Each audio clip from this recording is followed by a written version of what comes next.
about Prime Minister Narendra Modi's Telangana visit. This is not a political coverage जो हम आज discuss करने वाले हैं. ये डिस्कशन होने वाला है mostly about what Telangana is all about. So हम ये प्रधानमंत्री मोदी का जो विजिट है इसको एक अपॉर्चुनिटी के तौर पे हम ले रहे हैं ताकि हम उनके द्वारा की गए जितने सारे प्रोजेक्ट्स हैं जो वहाँ पर स्टार्ट कर रहे हैं उनके बारे में समझेंगे. साथ में इसी अपॉर्चुनिटी का यूज करेंगे हम ये समझने के लिए कि तेलंगाना का इतिहास क्या है, आखिर तेलंगाना कैसे बन के आया. और एक बार जब हम इसे समझ जाएंगे उसके बाद धीरे-धीरे उन प्रोजेक्ट्स का एक्चुअली में तेलंगाना पर क्या प्रभाव पड़ने वाला है, वहाँ के लोग इस प्रोजेक्ट को किस तरह से देख रहे हैं. इसके अलावा बाकी और छोटी-मोटे स्कीम्स जिनके बारे में प्रधानमंत्री मोदी ने व्हाइल हिज विजिट जब वो पब्लिक को एड्रेस कर रहे थे या फिर रोड रैली कर रहे थे, जब वो अपने प्रोजेक्ट्स के डिटेल्स के बारे में लोगों को बता रहे थे, तो उसके बारे में हम थोड़ा और समझने की कोशिश करेंगे कि ये प्रोजेक्ट्स हैं क्या एक्चुअली. क्या ऑलरेडी गवर्नमेंट ने इन प्रोजेक्ट्स के ऊपर काम कर रखा है? अगर ये प्रोजेक्ट्स ऑलरेडी इम्प्लीमेंटेड या एक्टिव हैं, तो इन प्रोजेक्ट्स को हम समझने की फर्दर कोशिश करेंगे कि ये यहाँ पर यानी तेलंगाना में कैसे इनका इम्पैक्ट होने वाला है. तो ये जो टॉपिक है, ये यूपीएससी के लिए बहुत इंपॉर्टेंट इसलिए है क्योंकि ये पूरा का पूरा साल एक इलेक्शन ईयर है और इस बीच में बहुत सारे असेंबली इलेक्शंस होने वाले हैं, तेलंगाना उनमें से एक है. और फाइनली 2024 में हमारा लोकसभा इलेक्शन भी होगा. तो बहुत सारी पार्टीज अपने-अपने तरीकों से कोशिश करेंगे लोगों तक पहुँचना, लोगों तक अपने पॉलिसीज़ को बताना और वो ऐसा काम पूरे देश में घूमते हुए करेंगे. तो हमारे जैसे यूपीएससी को अपना लक्ष्य बनाने वाले या फिर जो बच्चे यूपीएससी को चाह रहे हैं क्लियर करना, तो एक अच्छा खासा मौका है उनके लिए, एक अपॉर्च्युनिटी है कि इसी प्रोसेस में वो ये भी समझ जाएँ कि अलग-अलग पॉलिसीज़ एक्चुअली में किस तरह से इम्पैक्ट करते हैं लोगों पर और वो जहाँ पर भी हमारे नेता ट्रैवल कर रहे हैं और उस जगह के बारे में कुछ अगर स्पेशलिटी है, तो उसका भी हम इसी प्रोसेस में एक अलग से नोट बनाते चलें. तो क्योंकि आज का ये जो डिस्कशन होने वाला है थोड़ा लंबा होगा, थोड़ा इसका जो होराइज़न है थोड़ा वाइड है क्योंकि हम हो सकता है इन अ सेम ब्रेथ हम पॉलिसीज़ के बारे में भी बात करें, हम साथ में climatic requirements for a particular crop के बारे में भी बात करें. तो हम काफ़ी सारी बातों को एक साथ करने की कोशिश करेंगे. तो ये थोड़ा एक्लेक्टिक होने वाला है पूरा डिस्कशन, लेकिन मैं एक्सपेक्ट करूँगा जब भी आप इस वीडियो को या कंटेंट को देख रहे हैं, आप साथ में अपने लिए नोट बनाते चलें. और दोस्तों जो भी हमारे इस पॉलिटी ज्ञान के इनिशिएटिव को फॉलो कर रहा है, मैं रिक्वेस्ट करूँगा कि आप अपने इस पोर्टल को जो आपका अपना है, इसको अपने दोस्तों के साथ शेयर करें। उनको भी बताएँ कि हमारे इनिशिएटिव में क्या उनको मिल सकता है और अगर आपने अभी तक सब्सक्राइब नहीं किया है, तो ज़रूर इसको सब्सक्राइब भी कर लें। ओके गाइस, तो चलिए आज स्टार्ट करते हैं क्योंकि ये टॉपिक काफ़ी बड़ा होने वाला है. नॉट दैट बहुत बड़ा इन द सेंस कि हम बहुत सारे समय को यूज़ करने वाले हैं, बट क्योंकि ये टॉपिक काफ़ी सारे डिफरेंट डिफरेंट इश्यूज़ को लेके है, उनके इम्प्लीमेंटेशन प्रोसेस को लेके है, कुछ गवर्नमेंट की स्कीम्स को लेके है. तो तेलंगाना विजिट को मैं पीएम मोदी का तेलंगाना प्रोजेक्ट बता रहा हूँ और इसी प्रोजेक्ट के थ्रू हम एंटायर तेलंगाना के बारे में, उसकी हिस्ट्री, उसकी ज्योग्राफी, उसके यहाँ पर जो इकोनॉमिक्स होती है, वहाँ पर ट्रेड कैसा होता है, उसके क्या इश्यूज रहे हैं, उन सबको हम एक के बाद एक जानने की कोशिश करेंगे. इनफैक्ट मेरे पास एक रेडी लिस्ट भी है. मैं इस लिस्ट को बीच-बीच में रेफर करता रहूँगा ताकि मैं कुछ मिस आउट ना कर जाऊँ.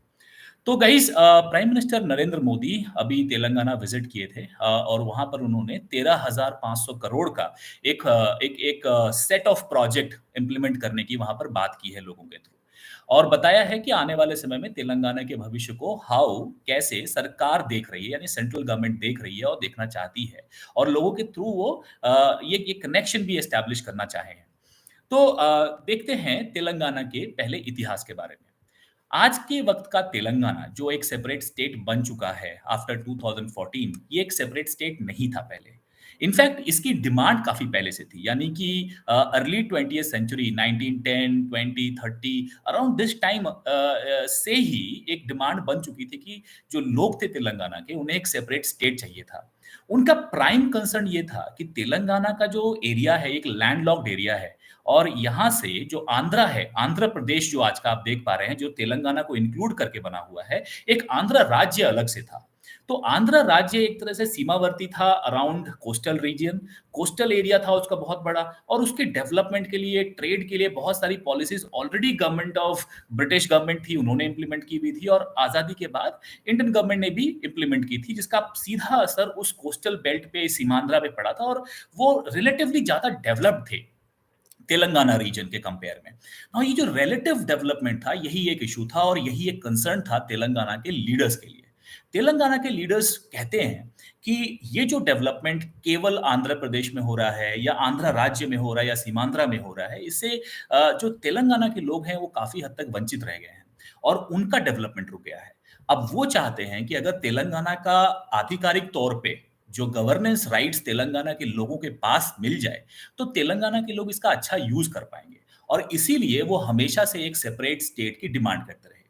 ये सेपरेट स्टेट की डिमांड जब आज़ादी मिल जाती है हमें, उसके बाद थोड़ी ज़्यादा बढ़ जाती है। इनफैक्ट लोगों को लगने लगता है कि अब हमारा देश आज़ाद हो गया है, ब्रिटिश गवर्नमेंट ने हमारी बात नहीं मानी, क्या पता आज़ादी के बाद से हमारी बात को मनवाने में ज़्यादा आसानी होगी और जो हमारे लीडर्स हैं, क्योंकि वो ऑलरेडी इस फ्रीडम स्ट्रगल में हमारे साथ रहे हैं, क्या पता वो हमारी बात को बहुत अच्छे तरह से समझ जाएँ।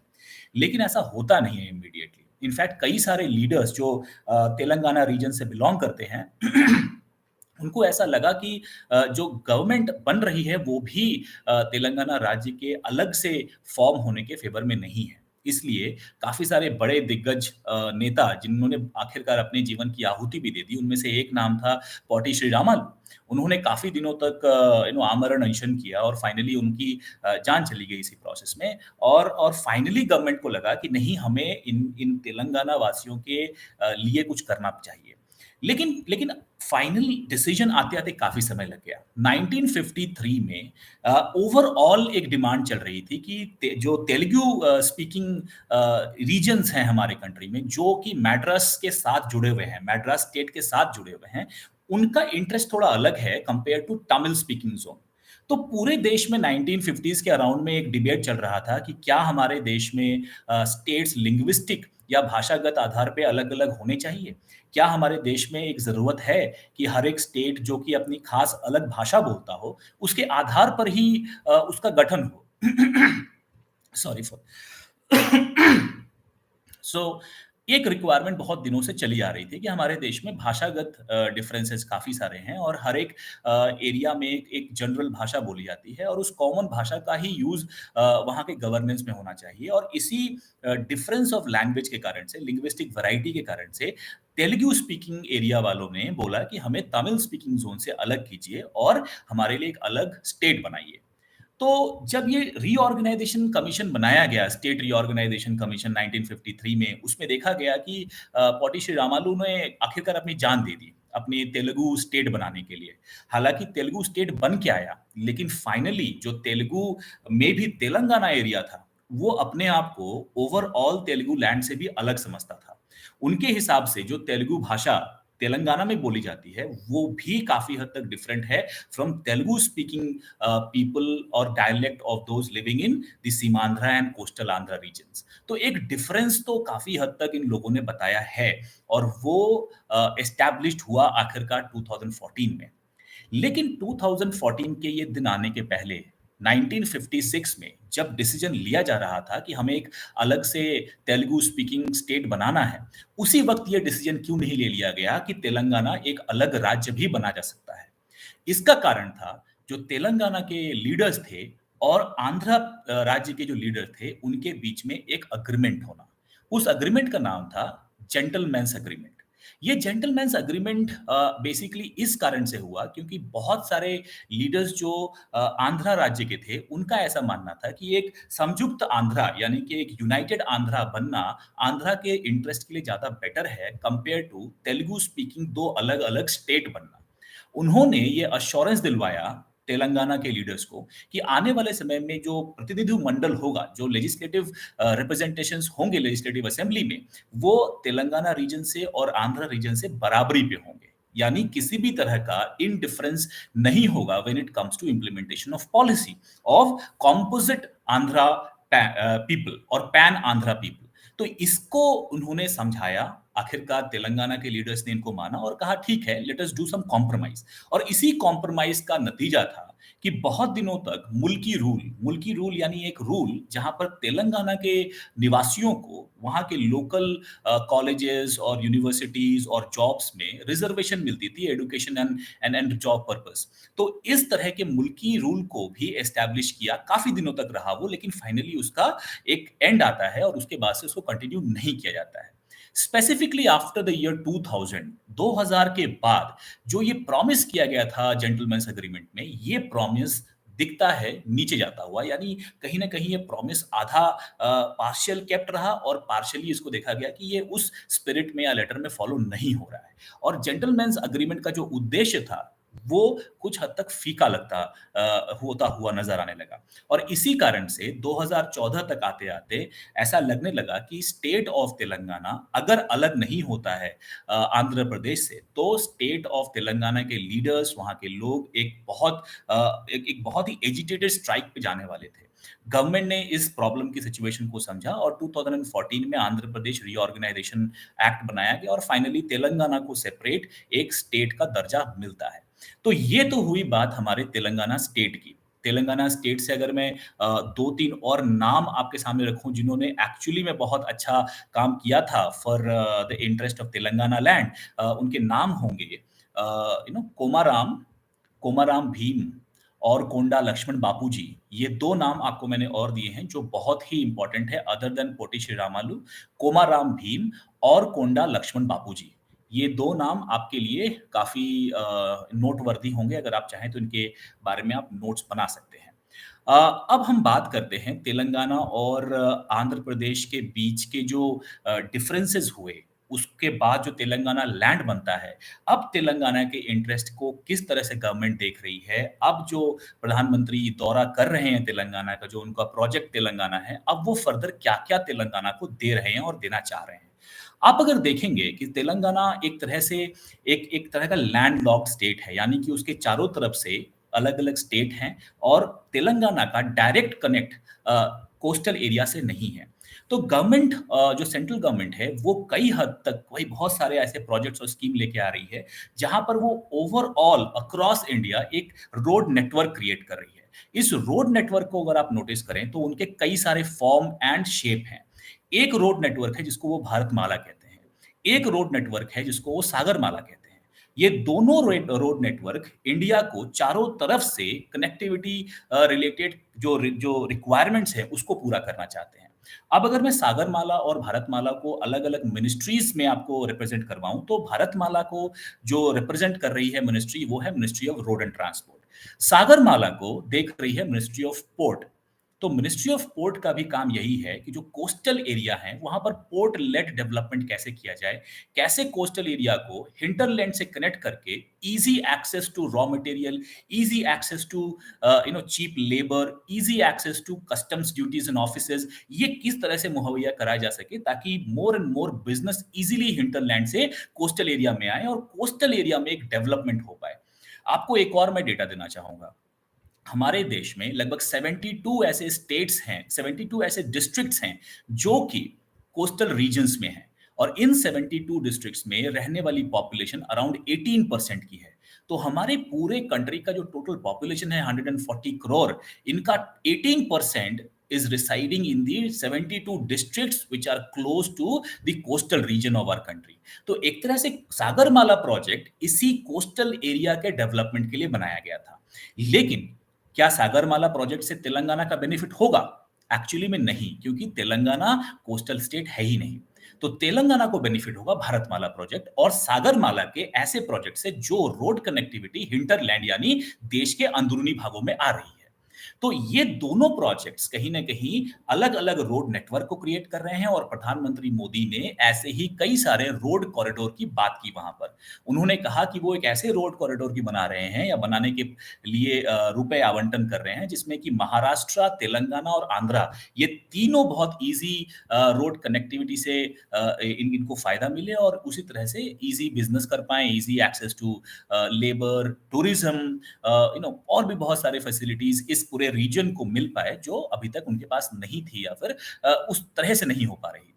तो ये तो रही रोड कनेक्टिविटी की बात और साथ में मैंने एडिशनल सागरमाला के बारे में आपको बताया जिसमें मैंने बताया कि हमारे देश में अराउंड 72 डिस्ट्रिक्ट्स हैं जो कि इस कोस्टल एरिया में रहते हैं। Around 18% of our country's population is residing. तो एक बहुत बड़ा कॉन्स्टिट्यूएंसी है फॉर एनी पॉलिटिकल पार्टी, ताकि वो अगर इन लोगों की रिक्वायरमेंट को पूरी करेंगे तो ऑब्वियसली उनके लिए आने वाले इलेक्शंस में फायदा होगा। और government of India is also, आज के वक्त में जो बीजेपी है गवर्नमेंट ऑफ इंडिया, वो देख रही है किस तरह से हम इसका बेनिफिट ले पाए। इसके अलावा मैं देख रहा हूँ प्रधानमंत्री मोदी ने कहा कि वो महबूब नगर में जाके रोड रैली करेंगे। अब महबूब नगर वो गए ज़रूर, अब आपको जानना है कि महबूब नगर कहाँ पे है। तो एक्चुअली अगर आप मैप खोलें तेलंगाना का, तो महबूब नगर आपको तेलंगाना का साउथ वेस्ट में दिखाई देगा। और ये महबूब नगर बहुत इंपॉर्टेंट भी है क्योंकि जो नागार्जुन सागर डैम है, one of the largest dam in India, ये महबूब नगर में ही है और ये कृष्णा नदी के ऊपर बनाया गया और बहुत ही इंपॉर्टेंट टूरिस्ट डेस्टिनेशन है। महबूब नगर ही वो जगह है जहां से नालामाला जो हिल रेंजेस है वो आपको शुरुआत होती हुई दिखाई देगी। इनफैक्ट कोइलकोंडा फोर्ट, ये कोइलकोंडा फोर्ट महबूब नगर में है जो एक समय में काकातिया डायनेस्टी का सेंटर हुआ करता था और बाद में कुतुब शाही डायनेस्टी भी इस पे आके राज करती है। साथ में महबूब नगर ही वो जगह है जहां पे आलमपुर जो famous group of Shiva temples हमारे देश में दिखते हैं आलमपुर में, वो आपको महबूब नगर में ही दिखेंगे। तो ये कुछ महबूब नगर के बारे में मैंने कुछ इंपॉर्टेंट एरियाज डिमार्केट किए हुए थे जो आपको हेल्प करेंगे फर्दर अगर आप इसको देखें और ये पॉइंट्स अगर आप बना लें तो आपको काफी काम आएगा। इसके अलावा पीएम मोदी ने और भी बातें कही। उन्होंने कहा कि हमने ऑलरेडी वुमेन्स एम्पावरमेंट बिल के तौर पे नारी शक्ति एक अधिनियम लेके आ गए हैं और नवरात्रि के फेस्टिवल चल रहे हैं। तो इसमें भी काफ़ी हद तक उन्होंने कहा कि government of India is concerned about the women empowerment और नारी शक्ति की तरफ वो काम कर रही है। तो एक तरह से उन्होंने अपने गवर्नमेंट की पॉलिसी को भी लोगों को बताया। अब हम बात करते हैं कुछ स्पेशल अनाउंसमेंट जो पीएम मोदी ने किया था। उनमें से एक था स्पेशल इकोनॉमिक ज़ोन के बारे में। उन्होंने कहा कि तेलंगाना में एक स्पेशल इकोनॉमिक ज़ोन बनाया जाएगा। 5 food park, mega food park बनाए जाएँगे, कुछ फिशिंग क्लस्टर बनाए जाएँगे जिसमें कुछ मेडिकल क्लस्टर और टेक्सटाइल क्लस्टर भी होंगे। अब स्पेशल इकोनॉमिक ज़ोन भी एक इम्पोर्टेंट टॉपिक है जो हमारे एटलीस्ट इकोनॉमिक इकोनॉमिक जो पढ़ रहे हैं या फिर जो यूपीएससी को ही पढ़ रहे हैं उनके लिए जानना ज़रूरी है। यूपीएससी सिविल सर्विसेज एग्जाम में कई बार स्पेशल इकोनॉमिक ज़ोन के बारे में सवाल पूछा जा चुका है। तो मैं भी इस टॉपिक के ऊपर थोड़ा इलैबोरेट करता हूँ। स्पेशल इकोनॉमिक ज़ोन खासकर हमारे इंडिया में 2005 के एक्ट के बाद आता है। लेकिन वो कैसा ज़ोन है? स्पेशल इकोनॉमिक ज़ोन एक ऐसा ज्योग्राफिक एरिया है किसी भी कंट्री में, केवल इंडिया में नहीं, किसी भी कंट्री में एक ऐसा स्पेशल ज्योग्राफिक एरिया है, जहाँ पर जो इकोनॉमिक टैक्स रूल्स होते हैं, फिस्कल पॉलिसीज़ होती हैं, जो भी ऑल ओवर इंडिया में पॉलिसीज़ चल रही होती हैं, उससे डिफरेंट उस स्पेशल इकोनॉमिक ज़ोन में पॉलिसीज़ लग रही होती हैं। आपको अगर मैं शॉर्ट में बताऊँ, तो अगर ऑल ओवर इंडिया में कस्टम्स ड्यूटी का रेट एक्स अमाउंट है, तो स्पेशल इकोनॉमिक ज़ोन में कस्टम्स ड्यूटी का रेट एक्स बाई 4 अमाउंट होगा। यानी एक स्पेशल ट्रीटमेंट दी जाती है, जो भी बिज़नेसेस स्पेशल इकोनॉमिक ज़ोन्स में अपने एस्टैब्लिशमेंट खोलते हैं। उनको कुछ टैक्स हॉलिडेज़ दिए जाते हैं। यानी शुरू के 5-6 साल आपको वहाँ पर टैक्स देने की छूट रहेगी, आप टैक्स नहीं दोगे। कुछ और भी प्रोसेसेस जैसे 100% एग्ज़म्पशन इन कस्टम ड्यूटी दिया जाता है। टैक्स के लिए 10 साल का एग्ज़म्पशन पीरियड है। साथ ही साथ बहुत सारे ऐसे रूल्स एंड प्रोसीजर हैं जो अदरवाइज़ काफ़ी स्ट्रिक्ट होते हैं, लेकिन वहाँ पर काफ़ी लिबरलाइज़्ड या फिर सिम्प्लिफाइड कर दिए जाते हैं। तो SEZ units can be set up in any sector. ये मैन्युफैक्चरिंग में भी हो सकते हैं, ये सर्विस सेक्टर में भी हो सकते हैं, ये आईटी पार्क, फूड पार्क, इस अलग-अलग प्रोसेस में भी ये बनाए जा सकते हैं। ऑल ओवर इंडिया में जनवरी 2023 तक around 270 special economic zone functioning हैं। स्पेशल इकोनॉमिक ज़ोन ने हमारे देश में काफ़ी हद तक फॉरेन इन्वेस्टमेंट लाने में हेल्प की है। टोटल फॉरेन इन्वेस्टमेंट आज तक जो हमारे स्पेशल इकोनॉमिक ज़ोन्स में आए हैं फ्रॉम अक्रॉस द वर्ल्ड, ये अराउंड 10 बिलियन के आसपास हैं। और इन स्पेशल इकोनॉमिक ज़ोन से गवर्नमेंट ऑफ इंडिया ने जो जो उनका जो उनका नोटेड ऑन ट्रैक जो उनका डेटा है वो कहता है कि 300 बिलियन यूएस डॉलर से ऊपर वो एक्सपोर्ट कर चुके हैं और इनके कारण से लगभग 23 लाख के आसपास जॉब भी क्रिएट हुई है। तो स्पेशल इकोनॉमिक जोन एक स्पेशल जोन होता है जो बाकी और जगहों के कंपेयर में वहां पर एक स्पेशल टैक्स ट्रीटमेंट होता है, एक स्पेशल कस्टम ट्रीटमेंट होता है, वहाँ पे एक दूसरी सी फिस्कल पॉलिसी होती है इम्प्लीमेंटेड। इन सारी चीज़ों का एक स्पेशल आप कह सकते हैं अरेंजमेंट किया जाता है ताकि वहाँ पर जॉब क्रिएट कर पाएँ, वहाँ से एक्स्ट्रा मैन्युफैक्चरिंग हो पाए, वहाँ पर एक्स्ट्रा एफडीआई आ पाए and that is somehow helpful for our own country itself. इसी प्रोसेस में ये जो स्पेशल इकोनॉमिक ज़ोन है, इसी को मिरर करते हुए एक मेगा फूड पार्क का भी कॉन्सेप्ट है। गवर्नमेंट ऑफ इंडिया ने कई सारे mega food park already across India खोले हुए हैं और वो कह रही है कि तेलंगाना में 5 ऐसे फूड पार्क और खोले जाएँगे। अब मेगा फूड पार्क का क्या प्रोसेस है? इसका क्या बेनिफिट होगा? तो पहला बेनिफिट जो गवर्नमेंट ऑफ इंडिया बताती है, वो ये कि अगर फूड पार्क बनाए जाएँगे, तो यहाँ पर नए तरह के टेक्नीक्स एंड टेक्नोलॉजी यूज़ करके फूड को प्रोसेस करना सिखाया जाएगा लोकल लोगों को। यहाँ पर एक नई तरह की फूड प्रोसेसिंग टेक्नोलॉजी आएगी, जिसके कारण से फूड को रिड्यूस फूड वेस्ट को हम रिड्यूस कर पाएँगे। एग्रीकल्चरल वैल्यू ऐड की जाएगी जो भी फूड प्रोड्यूस होंगे। फार्मर्स की इनकम बढ़ेगी। इससे फूड प्रोसेसिंग सेक्टर में नौकरियां आएंगी और इन जो एक्स्ट्रा फूड प्रोसेस करके बनाया जाएगा इन फूड को हम बाहर विदेशों में एक्सपोर्ट भी कर पाएंगे जिससे हमें काफ़ी सारा विदेशी मुद्रा भी मिलेगा। तो कई तरीकों से अगर आप देखें तो फूड प्रोसेसिंग सेक्टर को इम्पीटस देने के लिए उसको बल देने के लिए मेगा फूड पार्क बनाने की जो घोषणा की गई है पीएम मोदी द्वारा वो भी तेलंगाना में की गई है। तो स्पेशल इकोनॉमिक जोन को आपने समझा क्या है, मेगा फूड पार्क का कॉन्सेप्ट क्या है और गवर्नमेंट इससे एस्टैब्लिश क्या करती है, इसके बारे में भी आपको मैंने अलग से बताया। अब बात मैं करता हूँ कुछ स्पेशल अनाउंसमेंट की जो पीएम मोदी ने वहाँ पर की थी। उनमें से एक स्पेशल अनाउंसमेंट था रिगार्डिंग नेशनल टर्मरिक बोर्ड जो कि वहाँ पर तेलंगाना में खोला जाएगा और साथ में सेंट्रल ट्राइबल यूनिवर्सिटी का इसको कि मुलुगु डिस्ट्रिक्ट ऑफ तेलंगाना में खोलने की बात की गई है और कहा है पीएम मोदी ने कि इसका नाम समक्का सरक्का सेंट्रल ट्राइबल यूनिवर्सिटी होगा। अब ये समक्का सरक्का की एक स्पेशल कहानी है। समक्का सरक्का ट्राइबल एरियाज में यानी गोंड जो वहाँ पर रहते हैं उस ट्राइबल एरिया में रहने वाले गोंड्स ट्राइबल आदिवासियों के एक गॉडेस हैं उनके एक सेट ऑफ गॉडेस हैं। आप दोनों बहनें ऐसा ऐसा लेजेंड्स में कहा गया है कि ये दोनों बहनें थी और दोनों इतनी ज़्यादा पावरफुल थी या प्रभावशाली थी और प्रतिभावान थी कि उन्होंने अपने ट्राइबल्स लोगों के लिए काफ़ी कुछ किया। उनको सब्जुगेशन से, उनको ऑपरेशन से बचाने के लिए, उनको एक्सप्लॉइट होने से बचाने से लेकर उनकी रक्षा तक करने में काफ़ी बड़ा योगदान किया। इनफैक्ट एक फ़ोकलोर में ये भी कहा गया है कि इन दोनों बहनों ने मिलके अपने केवल हाथों से एक बाघ का शिकार कर दिया था। तो ये सारी फ़ोकलोर में है ज़रूर, लेकिन वहाँ के आदिवासी आज भी सरक्का और समक्का इन दोनों बहनों को बहुत ही अच्छे तरीके से इनकी हर साल पूजा की जाती है और वहाँ पर एक जगह है मेधाराम। तो तेलंगाना में एक मेधाराम नाम का एक विलेज है, वहाँ पर आज भी हर साल फेस्टिवल सीज़न मनाया जाता है जहाँ पर समक्का और सरक्का की पूजा की जाती है, जो लगभग मिलियंस ऑफ लोग वहाँ पर हर साल एक तरह से गोंड हेरिटेज को एन्जॉय करने के लिए वहाँ पहुँचते हैं। तो ये एक तरह से फ़ोकलोर की बात है, लेकिन इसी फ़ोकलोर से कहीं न कहीं एम्पावरमेंट की भी झलक आपको दिखाई देगी। आज भी जो गोंड जनजाति है, वो आज भी इन 2 बहनों को बहुत ही रेवेयर करते हैं, बहुत ही पूजा करते हैं उनकी और उनसे कहीं न कहीं इन्हें शक्ति मिलती है और उन्हें दिखता है कि उनके एक अनएक्सप्लॉइटेड लोगों ने उन्हीं गोंड जातियों में से कुछ लोगों ने जो कि अपने सामने लीडर्स के या अपने सामने एक्सप्लॉइटर्स जो थे, उनके सामने ना झुककर एक उनके लिए मिसाल पेश की है और उनके लिए एग्ज़ाम्पल पेश किया है। तो अगर मैं शॉर्ट में अगर इसको समराइज़ करूँ समक्का और सरक्का के बारे में, तो समक्का, सरक्का ये दोनों गोंड जनजाति में पैदा हुई 2 बहनें थीं, जिनका जो जो इन्फॉर्मेशन मिलता है लेट 13th सेंचुरी का है और ये बहुत ही करेजियस थीं। इन्होंने ऑपरेशन के अगेंस्ट में बहुत ज़ोरदार लड़ाई की। ये दोनों सिस्टर्स थीं और इन दोनों ने मिलकर एक शेर को, बाघ को मार दिया था और इनके नाम पे मेधाराम जथारा नाम का एक फेस्टिवल होता है, जो मेधाराम गाँव है तेलंगाना में, वहाँ पर मनाया जाता है। तो ये तो मैंने जो यूनिवर्सिटी की बात की है, सेंट्रल ट्राइबल यूनिवर्सिटी, उसके बारे में कहा और उसके थोड़ा इतिहास से भी कुछ कनेक्शंस मैंने आपको बताए।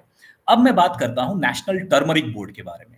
ये नेशनल टर्मरिक बोर्ड खोला जाएगा as per government of India. इसका मेन रीज़न होगा कि जो इंडिया में टर्मरिक प्रोड्यूस होता है और सबसे ज़्यादा प्रोड्यूस होता है तेलंगाना में।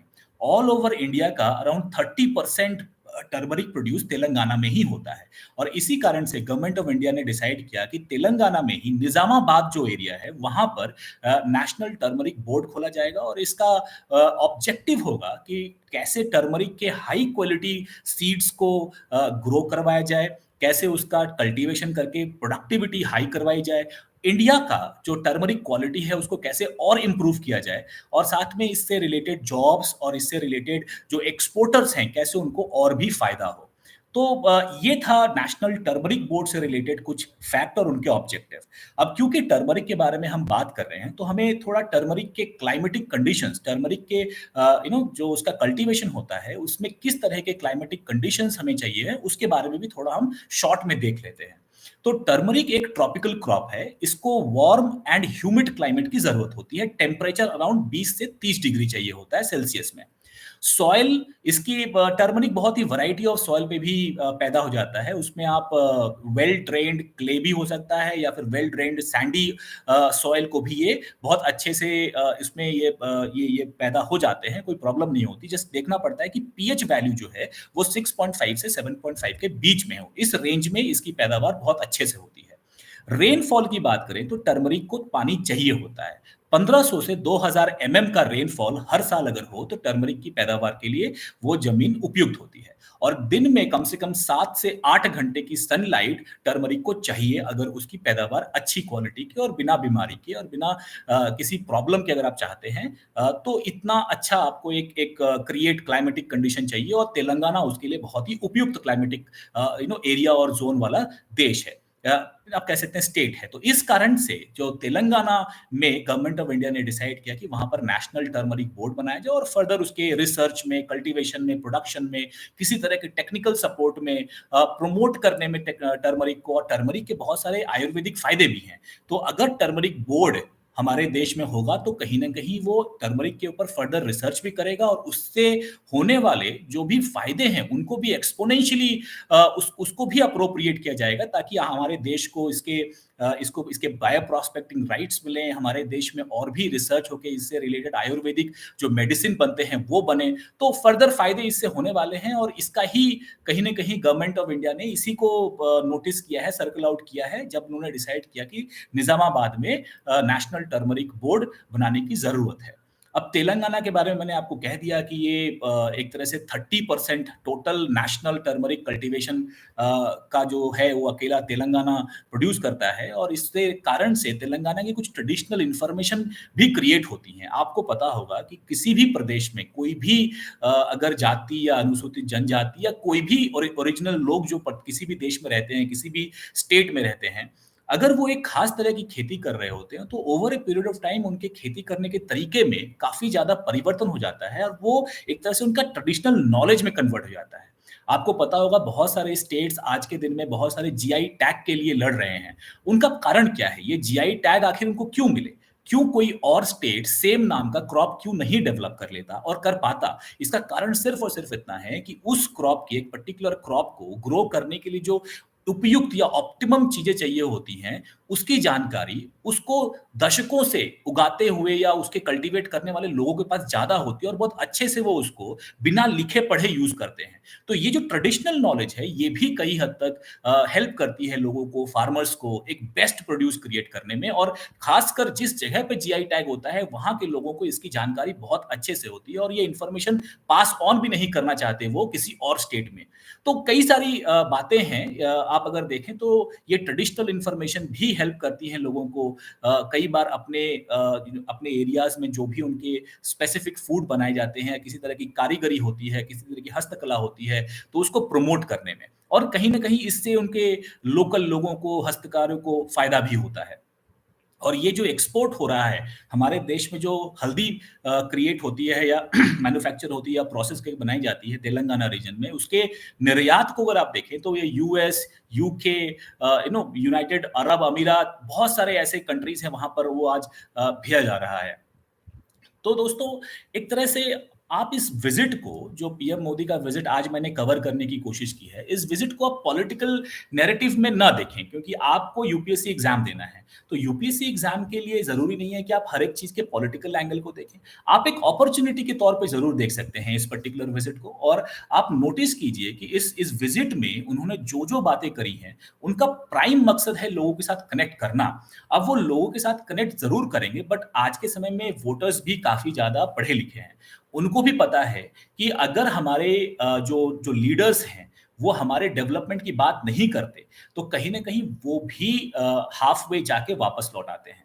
तो आज के वक़्त में लोगों के साथ अगर लीडर्स को कनेक्ट करना है, तो उनके साथ बहुत ही सूक्ष्म रिश्ता लीडर्स को बनाना पड़ेगा और उनके कल्चर से रिलेटेड, उनके एक्चुअल डेवलपमेंट से रिलेटेड, उनके उनके पूरे कम्युनिटी को किस तरह से और पॉलिटिकल एम्पावरमेंट मिल पाए, सोशल एम्पावरमेंट मिल जाए, इकोनॉमिक एम्पावरमेंट मिल पाए, इस सब की बातों को ना करने वाले लीडर्स लोगों के साथ कनेक्ट नहीं बैठा पाएँगे।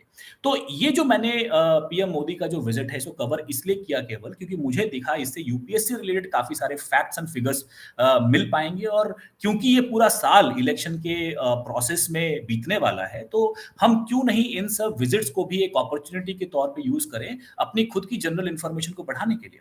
क्यों नहीं? क्योंकि आज के इस टॉपिक में हमने महबूब नगर में, नागार्जुन सागर डैम के बारे में, टर्मरिक के बारे में, सागरमाला और भारतमाला प्रोजेक्ट के बारे में, ऐसे न जाने कितने सारे टॉपिक्स को हमने डिटेल में देखा और ये डिटेल सफिशिएंट है फॉर एग्ज़ाम पर्पज़ अगर आपको प्रीलिम्स में आए तो भी और मेंस में आए तो भी। तो गाइज़ इस तरह के और भी जितने सारे कवरेजेज़ होंगे, जिस तरह के विज़िट्स होने वाले हैं आने वाले समय में, मैं कोशिश करूँगा उन सारे विज़िट्स को आपके सामने रखने का और जितना ऑब्जेक्टिव हो सके, सब्जेक्टिविटी को दूर करते हुए जितनी ऑब्जेक्टिव तरीके से